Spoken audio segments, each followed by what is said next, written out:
Hello बच्चों, let's read the question. The question says a 0.166 gram sample of an organic compound was digested with concentrated H2SO4 and then distilled with NaOH. The ammonia gas evolved was passed through 50 ml of 0.5 N H2SO4.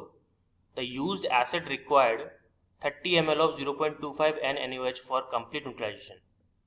The mass percentage of nitrogen in the organic compound is. तो देखिए यहाँ पे इस question को solve करने से पहले अपन लिख लेते हैं इसका की कॉन्सेप्ट. तो यहाँ पे जो इसका की कॉन्सेप्ट होगा,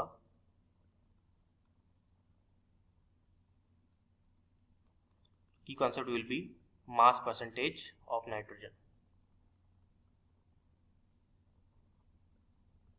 मास परसेंटेज ऑफ नाइट्रोजन. ठीक है. और जब भी अपन मास परसेंटेज ऑफ नाइट्रोजन की बात करते हैं तो हमारा फॉर्मूला क्या होता है? फॉर्मूला कौन सा यूज करते हैं अपन? That is percentage of nitrogen equal to mass of nitrogen upon whole upon mass of organic compound, जो कि गिवन होता है ऑर्गेनिक कंपाउंड. और चूंकि परसेंटेज निकाल रहे हैं हम लोग तो इंटू 100. तो ये फॉर्मूला हम लोग इसमें यूज करने वाले हैं. चलिए देखते हैं इस क्वेश्चन को, क्या बोल रहा है ये क्वेश्चन और कैसे इसको सॉल्व करेंगे. तो चूंकि हमारे पास सैंपल है ऑर्गेनिक कंपाउंड का और उसको डाइजेस्ट कर रहे हैं H2SO4 के साथ में, देखिए, और उसको अपन डिस्टिल किया फिर NaOH के साथ में. ठीक है.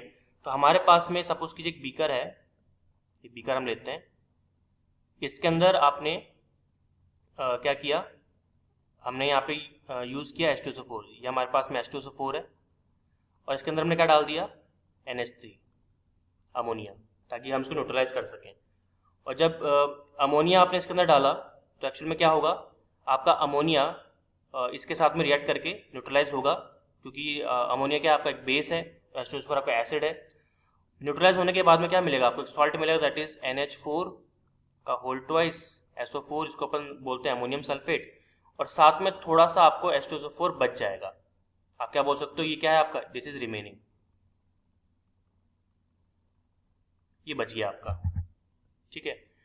और जो आपका H2SO4 बचा हुआ है उसको डिस्टिल करने के लिए, उसको न्यूट्रलाइज करने के लिए हमने क्या यूज किया, NaOH. मतलब कि इसके अंदर जो बचा हुआ NaOH है, H2SO4 है, जैसे सेकंड केस में लेता हूं, तो यहाँ पे इस बीकर के अंदर न्यूट्रलाइज करने के बाद में जो रिमेनिंग H2SO4 है, H2SO4 रिमेनिंग, उसको न्यूट्रलाइज करने के लिए हमने क्या किया, हमने इसके अंदर डाल दिया NaOH, ताकि पूरा H2SO4 क्या हो जाए, आपका न्यूट्रलाइज हो जाए, जो भी बच गया है. ठीक है. तो बचे हुए को न्यूट्रलाइज करने के बाद में ये क्या बोल रहा है कि तो न्यूट्रलाइज करने के बाद में हमको क्या मिला, हमको निकालना है इसमें मास परसेंटेज ऑफ नाइट्रोजन. ठीक है. चलिए, तो अमोनिया गैस जो कि बेस होता है उसको न्यूट्रलाइज किया हमने H2SO4 के साथ में, फिर कुछ H2SO4 हमारा बचा, उसको न्यूट्रलाइज करने के लिए हमने NaOH डाला. तो यहाँ पे सारा खेल किस चीज का है, न्यूट्रलाइजेशन का. तो अपन एक काम करते हैं, न्यूट्रलाइजेशन पे की स्टेप से इसको प्रोसीड करते हैं.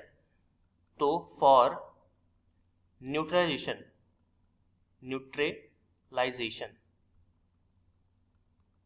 इसको फॉलो करते हुए देखिए अपन क्या करेंगे. सबसे पहले अपन एक काम करते हैं, क्योंकि हमको यहाँ पे क्वेश्चन में अगर देखो तो वॉल्यूम दिया हुआ है और आपको नॉर्मेलिटी दी हुई है, तो क्या हम यहाँ से मिली इक्विवेलेंट निकाल सकते हैं? तो सबसे पहला काम अपन ये करेंगे, हम निकालेंगे यहाँ पे मिली इक्विवेलेंट. तो मिली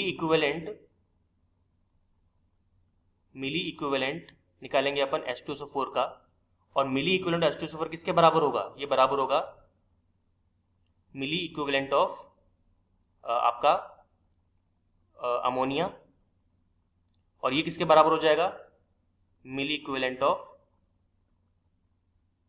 NaOH.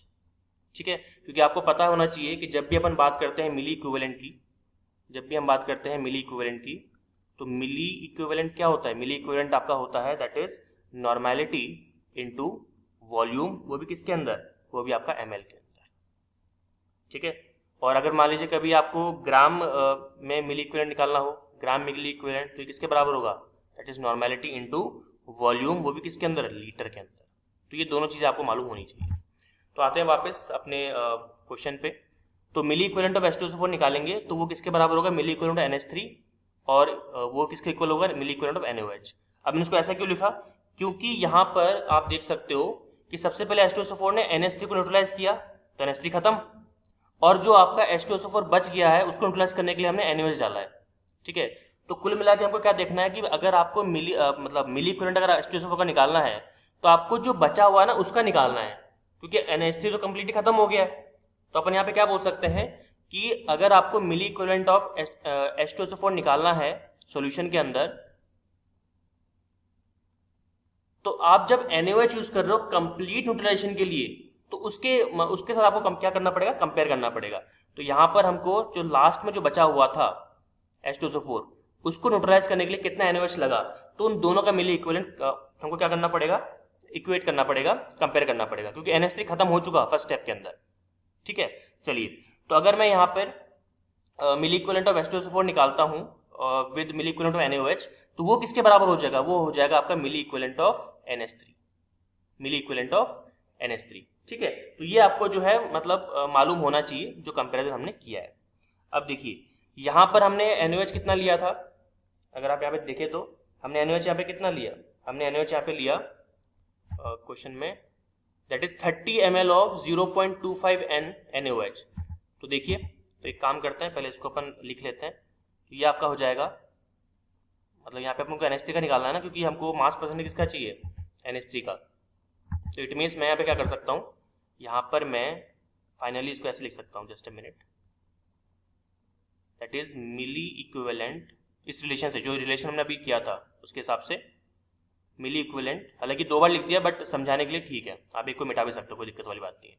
Milli equivalent of NH3 will be equal to milliequivalent of NaOH, और NaOH का मिली इक्विवेलेंट निकालने के लिए अपन क्या यूज करेंगे, नॉर्मलिटी इनटू वॉल्यूम, जो कि कितना दे रखा है दैट इज 30 ml, तो वॉल्यूम हो गया इनटू नॉर्मलिटी कितनी दे रखी है अपने को, दैट इज 0.25। तो आंसर कितना आ जाएगा, मतलब मिली इक्विवेलेंट कितना आएगा आपके पास में NH3 का, that will be equal to आपका 7.5। तो ये हमको मिल गया मिली इक्विवेलेंट ऑफ NH3। ठीक है, तो सारी कहानी मैंने आपको समझा दी है कि अपन किससे कंपेयर कर रहे हैं तो क्यों कर रहे हैं। अब एक बार अगर आपके पास में मिली इक्विवेलेंट आ गए हैं तो आप मिली मोल्स भी निकाल सकते हो, मिली मोल्स निकाल सकते हो ना आप। ठीक है, तो मिली मोल्स कैसे निकालेंगे हम लोग, तो देखिए मिली मोल्स निकालते हैं, नेक्स्ट पेज पे करते हैं इसको यहाँ पे अपन लाइन खींच देते हैं, तो यहाँ से स्टार्ट करते हैं। देखिए अगर मुझे मिली मोल्स चाहिए तो आपको पता होगा, जैसे यहाँ पे लिख देता हूँ मैं, कि मिली मोल्स जो होते हैं, मिली मोल्स निकालते हैं जब अपन, तो मिली मोल्स क्या होते हैं आपके, दैट इज ये होता है आपका milliequivalent divided by n factor. और आपको पता है कि जब अपन n फैक्टर निकालते हैं NH3 का, तो NH3 चूंकि नॉन पोलर होता है, पोलर मॉलिक्यूल नहीं है ये, सेकेंड, हाँ ये पोलर मॉलिक्यूल नहीं है, तो जितने भी आपके नॉन पोलर होते हैं उन सबका n फैक्टर क्या होता है, 1 होता है। तो इट मीन्स यहाँ पे जब मैं मिली मोल्स निकालूंगा अमोनिया का, तो मिली इक्विवेलेंट कितना मेरे पास में, दैट इज 7.5। तो 7.5 डिवाइडेड बाय n फैक्टर कितना आ जाएगा, 1, यानी कि सेम ही आ जाएगा 7.5 मिलीमोल्स। और एक बार अगर आपके पास में मिलीमोल्स आ गए तो उसके बाद में आपकी जो जर्नी है काफ़ी इजी हो जाएगी, क्योंकि मिलीमोल्स अगर आपके पास आ गए तो ये चीज़ आपको मालूम होना चाहिए कि मिलीमोल्स निकालने के बाद में आपको निकालना पड़ेगा मोल्स, क्योंकि मिलीमोल्स के अंदर आप काम नहीं कर सकते, है ना, आपको मास तक जाना है, तो आपको क्या चाहिए होगा, मोल्स चाहिए होगा। और आपको पता है कि जब भी अपन मिली मोल्स को मोल में कन्वर्ट करते हैं तो क्या होता है, तो मिली मोल्स आपके हो जाते हैं, जब भी अपन मोल्स की बात करते हैं तो 1 जो आपका मिली मोल है, 1 millimoles, it is always equal to 10⁻³ mole. ठीक है, तो उसके हिसाब से क्या बन जाएगा, ये आपका बन जाएगा, तो मोल्स ऑफ अमोनिया कितना आ जाएगा आपके पास में, दैट इज 7.5 इंटू 10⁻³ मोल्स। ठीक है, ज़्यादा मुश्किल तो नहीं लग रहा है, ठीक है, ज़्यादा मुश्किल है भी नहीं, आराम से चीज़ें हो सकती है, मैं आपको सारी चीज़ें स्टेप बाय स्टेप समझा रहा हूँ। मोल्स, तो मोल्स आ गया हमारे पास में, और एक बार अगर मोल्स आ गया तो फिर मास निकालना कोई बहुत बड़ी बात नहीं, आप लोग कुछ जानते ही हो।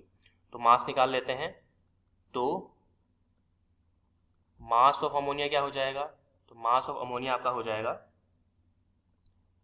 एक सेकंड, मास ऑफ अमोनिया नहीं, हमको तो क्या चाहिए, मास ऑफ वो चाहिए ना, एक सेकंड मास, हाँ मास परसेंट नाइट्रोजन चाहिए, ठीक है ठीक है ठीक है ठीक है। तो अपन एक काम करते हैं, हमारे पास मोल्स ऑफ अमोनिया आ चुका है, ठीक है, और मोल्स ऑफ अमोनिया अगर आपके पास में आ गए हैं तो आपको एक चीज़ मालूम है कि जब भी अपन बात करेंगे, यहाँ पे इसको मैं लिख देता हूँ इधर, मुझे नाइट्रोजन चाहिए, तो moles of nitrogen, moles of जो आपका नाइट्रोजन होगा वो किसके बराबर होगा, that is moles of nitrogen in ammonia. अब इसका क्या मतलब है, देखिए इसमें क्या होता है कि आपके पास जैसे अमोनिया है NH3, ठीक है, तो अमोनिया में कितने नाइट्रोजन है, जैसे अगर आपके पास में 1 मोल अमोनिया है तो आपके पास में 1 मोल नाइट्रोजन है, और 3 मोल क्या है आपके पास में, 3 मोल क्या है, हाइड्रोजन है कि नहीं।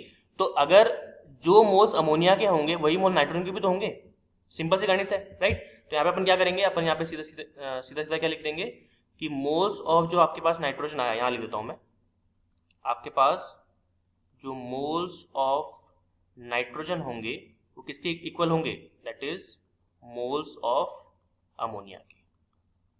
यानी कि मैं क्या लिख सकता हूं, मैं यहाँ पे लिख सकता हूं कि, इसको रब कर देते हैं, यहाँ पे मैं लिख सकता हूं कि moles of nitrogen will be equal to same 7.5 into 10 to the power -3, क्योंकि अमोनिया के बराबर है, तो 7.5 into 10 to the power -3 moles. और मोल्स आ गया तो फिर जैसे मैं आपको कह रहा था कि मास निकालना कोई बहुत बड़ी बात नहीं है, तो यहाँ पे अपन निकाल लेते हैं मास ऑफ नाइट्रोजन। तो मास ऑफ नाइट्रोजन क्या हो जाएगा आपका, that is moles into molecular mass. तो जैसे अपन मॉलिक्यूल की बात नहीं करेंगे, तो नाइट्रोजन अकेला है, तो एटॉमिक मास की बात करेंगे, और नाइट्रोजन का एटॉमिक मास कितना होता है, 14 होता है, तो मल्टीप्लाई कर दो 7.5 into 10 to the power -3 into 14।